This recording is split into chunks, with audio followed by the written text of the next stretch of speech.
நம்ம வாங்குற பொருள்லாம் ஏன் விலைவாசி கூடிட்டே வருது அப்படின்னு நீங்க யோசிச்சிருக்கீங்களா? இதுக்கு மெயின் காரணம் ஆர்பிஐ. இந்தியாவில் இருக்கிற எல்லா பேங்க்ஸும் ஆர்பிஐ கீழ தான் வரும். இன்னைக்கு 100 ரூபாய்க்கு வித்துட்டு இருக்கிற பெட்ரோல் 105 ரூபாய் இன்க்ரீஸ் ஆகுது இல்லையா? இது இன்ஃபிளேஷன் அப்படின்னு சொல்லுவோம், பணவீக்கம். இந்த இன்ஃபிளேஷனை கண்ட்ரோல்ல வச்சிருக்கிறது தான் ஆர்பிஐ மெயின் கோல். ஆர்பிஐ தான் கரன்சியை பிரிண்ட் பண்ணி பேங்க்ஸ்க்கு கொடுப்பாங்க ஒரு குறிப்பிட்ட இன்ட்ரெஸ்ட் ரேட்ல. இந்த ரெப்போ ரேட்னு சொல்லுவோம். இந்த இன்ட்ரெஸ்ட் ரேட் இன்ஃபிளேஷனை பொறுத்து மாறிக்கிட்டே இருக்கும். ஒருவேளை இன்ஃபிளேஷன் அதிகமா இருந்தா, பொருளோட விலை அதிகமாயிட்டே வந்தா ஆர்பிஐ இந்த ரெப்போ ரேட்டை அதிகமா வச்சிருப்பாங்க. இது ஏன்னா ஆர்பிஐ கிட்ட இருந்து வாங்குற காசு தான் இந்த பேங்க்ஸ் நமக்குலாம் லோனா கொடுக்குறாங்க.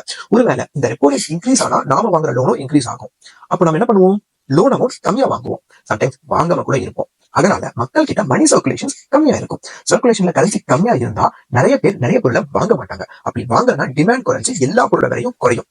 கவர்மெண்ட்டை பொறுத்த வரைக்கும் இன்ஃபிளேஷன் அதிகமா இருந்தா விலைவாசி கூடி மக்கள் பேசிக் திங்ஸ் வாங்குறதுக்கு கஷ்டப்பட்டு இருப்பாங்க. கம்மியா இருந்தா யாருமே செலவு பண்ண மாட்டாங்க. கவர்மெண்ட்டுக்கு எப்படி டாக்ஸ் கிடைக்கும்? புது புது இண்டஸ்ட்ரீஸ்லாம் எப்படி வரும்? வேலை வாய்ப்புகள் எப்படி கிடைக்கும்? சோ இன்ஃபிளேஷன் ஒரு குறிப்பிட்ட அளவுக்கு மெயின்டைன் பண்ணிட்டே வரதுதான் இந்த ஆர்பிஐயோட மெயின்